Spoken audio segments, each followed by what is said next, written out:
আমরা বিপ্লবী সরকার চেয়েছিলাম, আমরা অন্তর্বর্তীকালীন সরকার চাই নাই, কিন্তু পরিকল্পিতভাবে সেই বিপ্লবী সরকার গঠন করতে দেওয়া হয় নাই। কারা করতে দেয় নাই সেটি ইতিমধ্যেই পরিষ্কার হয়ে গেছে। আজকে এই শিরোনামটি আমি দেখছিলাম, ফ্যাসিবাদী প্রথা বিলোপ এবং নতুন সংবিধানের দাবিতে আজকের এই নাগরিক সমাবেশ। এই কথা আমরা সেই 5ই আগস্ট থেকে বলা শুরু করেছি, এখনো বলে যাচ্ছি। বর্তমান যে সংবিধান রয়েছে, এই সংবিধান খনি হাসিনা এবং ভারত কর্তৃক সার্জারিকৃত সংবিধান। এই সংবিধান ছুঁড়ে ফেলে দিয়ে আমরা জুলাই আগস্ট বিপ্লব করেছি। আর আজকে এই সংবিধানের দোহাই দিয়ে আমাদেরকে হাইকোর্ট দেখানো হয়, আমাদেরকে সুপ্রিম কোর্ট দেখানো হয়। আমরা এই সরকারকে একাধিকবার বলেছি, আমরা হাইকোর্ট সুপ্রিম কোর্ট আপনাদের আগেই দেখে আসছি, আমাদেরকে হাইকোর্ট সুপ্রিম কোর্ট দেখাবেন না। এই সংবিধান আমরা মানি না। এই সংবিধান ছুঁড়ে ফেলে দিয়ে এই জুলাই আগস্ট বিপ্লব করেছে এদেশের ছাত্র জনতা। কিন্তু বড় দুঃখের বিষয়, পরিতাপের বিষয়, আজকে একটি অশুভ রাজনৈতিক চক্রের গভীর ষড়যন্ত্রের যাতা করে আমাদেরকে একটি এই সংবিধানের ফর্মুলার মধ্যে ঢুকিয়ে দেওয়া হয়েছে। তারা নাম দিয়েছে অন্তর্বর্তীকালীন সরকার। আচ্ছা ভাইরা, আমরা কি অন্তর্বর্তীকালীন সরকার চেয়েছিলাম? আমরা বিপ্লবী সরকার চেয়েছিলাম, আমরা অন্তর্বর্তীকালীন সরকার চাই নাই, কিন্তু পরিকল্পিতভাবে সেই বিপ্লবী সরকার গঠন করতে দেওয়া হয় নাই। কারা করতে দেয় নাই সেটি ইতিমধ্যেই পরিষ্কার হয়ে গেছে।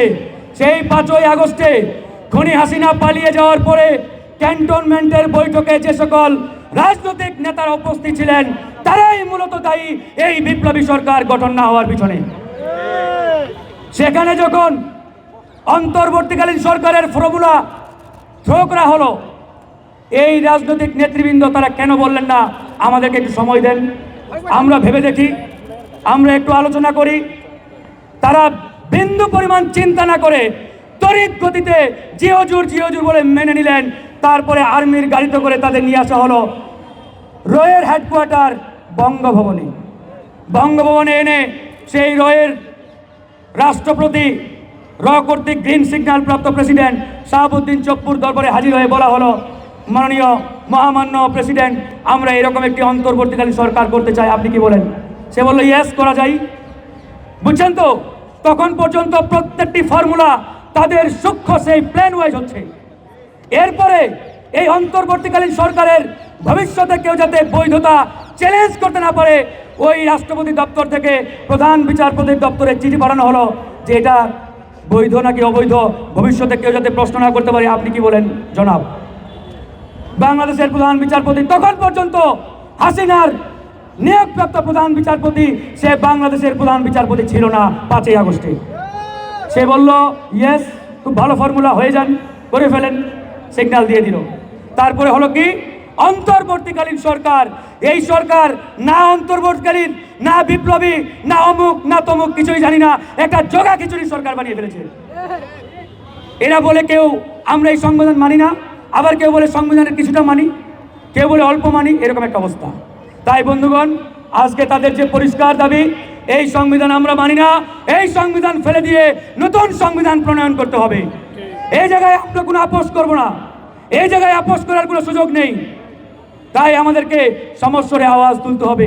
আজকে আহত ভাইয়ের এখানে কাতরাচ্ছে, কেন তারা কাতরাবে? 4 মাস হয়ে গেল, আপনারা এখনো তাদেরকে পুনর্বাসন করতে পারেন নাই, তাদের সুচিকিৎসার ব্যবস্থা করতে পারেন নাই। আজকে আমার আহত ভাই, তার পা নেই, হাত নেই, তাকে এখানে কেন এসে দাঁড়াতে হবে? কেন তার অধিকার আদায়ের কথা বলতে হবে এই শহীদ মিনারে এসে? এই সরকারের দায়িত্ব ছিল না? এটা কি আওয়ামী লীগ খুব কঠিন কাজ? তারা যদি প্রত্যেকটা উপজেলা পর্যায়ে দায়িত্ব দিতেন, 2 মাসের মধ্যে আমরা সুন্দর একটি তালিকা করে এই সরকারকে দিতে পারতাম উপজেলা ওয়াইজ। কঠিন কাজ নয়, কিন্তু তাদের সেই মানসিকতার অভাব, চিন্তার অভাব, তাদের প্রতি তাদের দরদ নেই, ভালোবাসা নেই। সেই জায়গা থেকে আজকে আমাদের এই আহত ভাইরা এখানে হাহাকার করছে। তাদের নিয়ে কয়জন কথা বলছে? আমি এই বিপ্লবী পরিষদকে ধন্যবাদ জানাই যে তারা দেরিতে হলেও আমাদের আহত ভাইদের এখানে নিয়ে আসছে।